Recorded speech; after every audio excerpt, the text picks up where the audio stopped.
बिस्मिल्लाहिर्रहमानिर्रहीम। गो के इससे कबल कुछ अर्सा पहले मैंने इलीगल डिस्पोजेशन एक्ट 2005 और उसके नतीजे में हमारी अदालत आलिया और अदालत उज़्मा के पास इस किस्म के मामलात में जो केस लॉ डेवलप हुआ है उसको अंग्रेज़ी ज़बान में डिस्कस किया हुआ है, लेकिन मैं अब मुनासिब समझता हूँ कि इसे उर्दू में भी मुख्तसरन इस नुक्ते पे कुछ गुफ्तगू कर ली जाए। मेरे पेश नज़र जो बात है कि जब ये अथॉरिटेटिव जो जजमेंट इस वक्त हमारी रहनुमाई के लिए मौजूद है एडिशनल सेशन जज, क्योंकि इसका इलीगल डिस्पोजेशन एक्ट के तहत इस्तग़ासे की कार्रवाई को सुनते हैं और मुल्ज़िमों को प्रोसिक्यूट किया जाता है जब कोई इस्तग़ासा दायर होता है। तो इसमें ये जब एक जजमेंट हमारे पास रिपोर्टेड है PLD 2016 सुप्रीम कोर्ट 769 और ये गुलशन बीबी वर्सेस मोहम्मद सादिक का टाइटल था ये केस। जब ये एक लीगल कंट्रोवर्सी को रिजॉल्व करने के लिए एक हमारा ऑनरेबल सुप्रीम कोर्ट का 5 जजेस पर मुश्तमिल एक बेंच तश्कील हुआ उस वक़्त, और फिर मुतलका हाई कोर्ट के रजिस्ट्रार के तवसत से डिस्ट्रिक्ट एंड सेशन जजेस ये सर्कुलेट की गई ताकि जजेस की रहनुमाई के लिए। तो ये सोशल मीडिया का दौर है, तो मैंने बेहतर समझा कि इस जजमेंट को गो थ्रू करने के बाद दोबारा से आप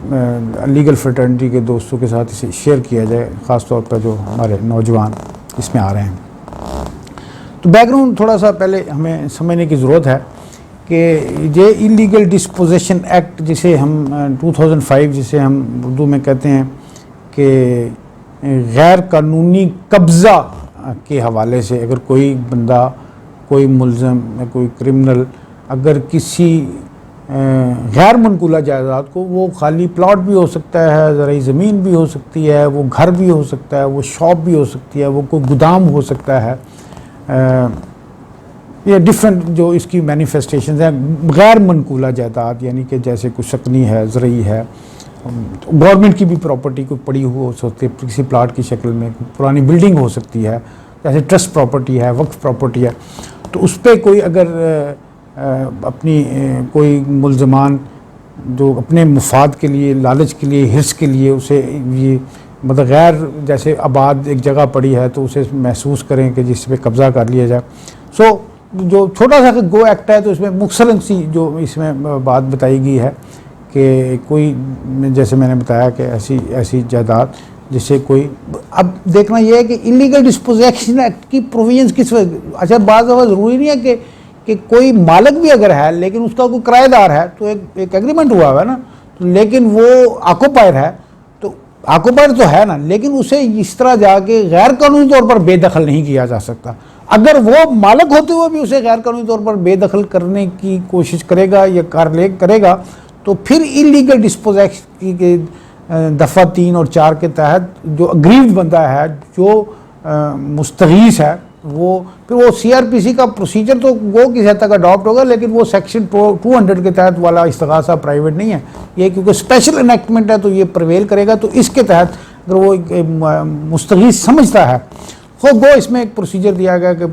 जज साहब, एडिशनल सेशन जज साहब और सेशन जज साहब या जो असाइंड एडिशनल सेशन जज साहब हैं उनके लेवल पे इसका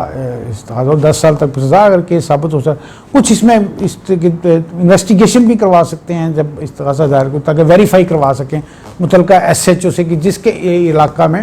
ये जुरिस्डिक्शन में इस किस्म की ज़मीन मौजूद है। लेकिन कुछ ही अरसे बाद ये इसमें ऐसी सिचुएशन हुई कि एक जजमेंट आती है हमारे ऑनरेबल लाहौर हाई कोर्ट की, वो एक जजमेंट है जिसे हम ज़हूर अहमद वाली जजमेंट कहते हैं। तो उन्होंने इसको काफ़ी रेस्ट्रिक्ट कर दिया इसके स्कोप को,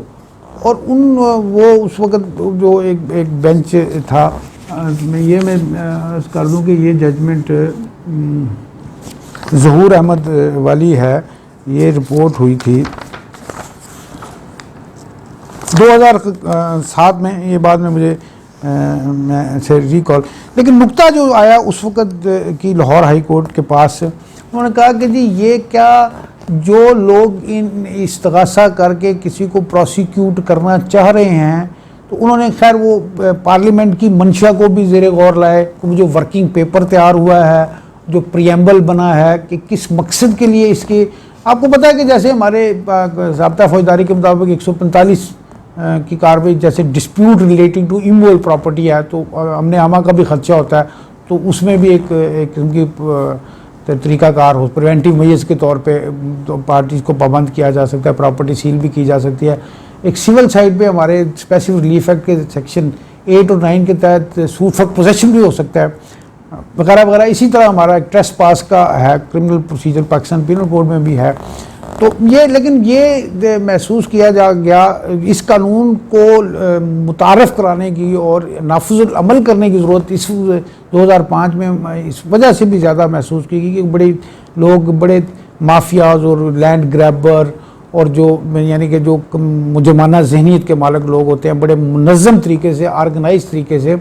बाज़ मासूम लोगों की प्रॉपर्टी हथियाते हैं या हथियाने की कोशिश करते हैं या कर लेते हैं, या कुछ फोर्जरी कर लेते हैं, कुछ डॉक्यूमेंट ऐसे तैयार कर लेते हैं, या फिर जैसे मैंने अर्ज़ किया कि कोई अगर हमारी एक स्टेट की कोई प्रॉपर्टी पड़ी है तो उसको भी कब्ज़ा। तो ये जब जजमेंट आई, लेकिन उस जो जजमेंट ज़हूर अहमद वाली जो जजमेंट जब आई 2007 में, मैं समझता हूँ तो वो ये एक फिर एक हुआ ये है कि उसकी जजमेंट के बाद कुछ ऑनरेबल सुप्रीम कोर्ट के बेंचेस की स्प्लिट जजमेंट आई। कुछ लोगों ने कहा कि नहीं, पहले ये कोर्ट ने अपने आप को भी सेटिस्फाई करना है और मुस्तगीस जो दावा दायर कर, जो ये इस्तग़ासा कर रहा है कि नहीं मुल्ज़म या मुल्ज़मान को प्रोसिक्यूट करने के हवाले से, कि उन्होंने इस इल्ज़ामात की बुनियाद पर कि उन्होंने हमारी प्रॉपर्टी पर कब्ज़ा कर लिया है नाजायज़ तौर पर, तो इन्हें सज़ा दी जाए इस इस्तग़ासा के तरीक़ाकार से, जैसे मैंने बताया है इस कानून की जो रूह है उसके पेश नज़र। लेकिन उसमें कटेल, मैंने जैसे अर्ज़ किया कि वो एक ज़हूर अहमद वाली जजमेंट ने जो उस वक़्त के हाई कोर्ट का ऑनरेबल बेंच था, उनका नुक्ता नज़र ये था कि कोर्ट को सेटिस्फाई करना चाहिए कि उन लोगों का जिन मुल्ज़मों पर ये इल्ज़ाम लगाया जा रहा है क्या वो बाकायदा उनके क्रिमिनल क्रीडेंशियल्स हैं, क्या वो माफिया से तल्लक रखती हैं, क्या वो लैंड ग्रैबर हैं, मीन उनका कोई ऐसा हिस्टोरिकल बैकग्राउंड में चीज़ें होनी चाहिए। ये ऐसे तो नहीं है कि ऐसे ब्लैंकेट कवर दे दिया जाए, कोई मुस्तगीस उठे और वो कहे कि जी फ़लाँ ने मेरा कब्ज़ा कर लिया। तो ये एक नुक्ता नज़र जिस वजह से उन्होंने और ये, लेकिन फिर ये कंप्लेनेंट की भी या कोर्ट को अपने आप को सेटिस्फाई करे थ्रू पुलिस या जो भी तरीक़ाकार है, या फिर वो मुस्तगीस पहले प्राइमा फेशी ये बताए कि जी ये इस किस्म का बैकग्राउंड रखने वाले हैं। तो गो कि कुछ ये जब honourable supreme court of Pakistan में 2 सेट ऑफ जजमेंट्स इस दौरान आ चुकी थी, कुछ ने वो ज़हूर अहमद वाली जजमेंट की को फॉलो किया और उनके नुक्ते नज़र से इत्तफाक़ किया, और कुछ ऑनरेबल बेंचेस ने डिफरेंट व्यू इख्तियार किया। उन्होंने कहा कि नहीं, जो लीगल डिस्पोजेशन एक्ट की असल मंशा है कि ये कोई ज़रूरी नहीं है कि साबित, ये एविडेंस में देखा जाएगा, जो एविडेंस कंप्लेंट पार्टी और जब क्रॉस एग्जामिनेशन होगा, जो भी डॉक्यूमेंट्री एविडेंस या ज़बानी शहादत पेश की जाएगी, तो उस वक्त देखा जाएगा कि क्या वो मिटिगेटिंग सर्कमस्टांस के तौर पे तो दिया जा सकता है कि कोई फर्स्ट ऑफेंडर है, जैसे आम बाकी क्रिमिनल लॉ में भी होता है, लेकिन ये नहीं कि इस वजह से इस कानून की इस सिग्निफिकेंस से इनकार किया जाए। तो खैर ये फिर जो मैं इसमें रिकैपिचुलेट जो किया है इस हमारी जो ज़ेरे गौर जो under article 189 of the constitution of Islamic Republic of Pakistan binding है, और जिसमें गाइडलाइंस फराहम कर दी गई हैं कि वो ज़हूर अहमद वाली जजमेंट का जो व्यू यानी कि ऐन कानून के तकाज़ों के मुताबिक नहीं है, या इस कानून की जो मंशा है और जो इसका फॉरवर्ड है, जो यद्दो दिबाचा है, जिस मकसद के लिए ये कानून नाफिज किया गया है लोगों को महफूज रखने के लिए, उनके हकूक़ का तहफ़्फ़ुज़ के लिए, तो उसमें उन्होंने फिर वो एक और जजमेंट भी थी 2016 रिपोर्टेड है SCMR 1931 मोहम्मद नसीम वर्सेस मुसम्माद फरीदा गुल, वो इसे बल्कि ये इंडोर्स किया गया है, उसमें भी यही व्यू था कि नहीं, इलीगल डिस्पोजेशन एक्ट के तहत ये इस्तगासे में कार्रवाई मुल्ज़मान के ख़िलाफ़ की जा सकती है। वो बात उस सरे दस्त साबित करने की ज़रूरत नहीं, एविडेंस में देखा जाएगा। यस, लेकिन इसमें फिर वो जो इन्होंने बाइफरकेट किए हैं दो सेट ऑफ जजमेंट्स। जो पहली सेट ऑफ जजमेंट्स है जिसे इस जजमेंट के ज़रिए, गुलशन बीबी वाली जजमेंट के ज़रिए held to be a good law, तो वो मैं यहाँ अर्ज कर देता हूँ अपने नौजवान दोस्तों की रहनुमाई के लिए, उसे गो थ्रू भी करें और उसे पढ़ें। वो है 2009 SCMR 1066, उसका टाइटल है मोहम्मद अकरम वर्सेस मोहम्मद यूसुफ। दूसरी है 2010 Supreme Court Monthly Review SCMR 1254 Mumtaz Hussain versus doctor Nasir. और तीसरी है PLD 2010 Supreme Court 725 Shahabuddin versus the state. जबकि जिसे जो ज़हूर अहमद की लाइन पे थी, जो जजमेंट ऑनरेबल सुप्रीम कोर्ट की आई, जैसे मैंने बताया वो हाई कोर्ट की जजमेंट की रोशनी में वो थी, उसे करार दिया गया इस गुलशन बीबी वाले केस में 2000 held to be not good law. तो वो जो है Bashir Ahmed versus additional session जज, ये है PLD 2010 सुप्रीम कोर्ट 661। दूसरी है इसमें हबीबुल्लाह वर्सेस अब्दुल मनान 2012 SCMR 1533। और तीसरी वही जो मैं, ये दो जो ऑनरेबल सुप्रीम कोर्ट की, इन्होंने उस लाइन को टो किया है जो सेटल की गई थी, जो मेरे जहन से निकल रही थी, Zahoor Ahmad versus the state PLD 2007 Lahore 231। ठीक है ना। तो ये एक, तो अब जो हम समझते हैं कि अब बात ये मैं जैसे मैं अक्सर जो अब ऑनरेबल सुप्रीम कोर्ट की जजमेंट से, क्योंकि हमें ये सर्कुलेट हुई है, तो सर्कुलेट होने की वजह से मैंने ये बेहतर समझा, मुनासिब समझा कि इस सोशल मीडिया के दौर में इसकी आगे तक यानी कि पहुँचे।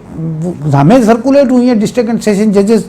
के तवसत से हमारी रहनुमाई के लिए। मैं बेहतर ख्याल करता हूँ और कि ये जजमेंट जो अब इस वक्त हमारा जो सेटल लॉ है, तो फिर उन्होंने honourable supreme court of Pakistan में जो मैंने ये जजमेंट को जब हमने ज़ेर गौर लाया है दोबारा for the sake of repetition,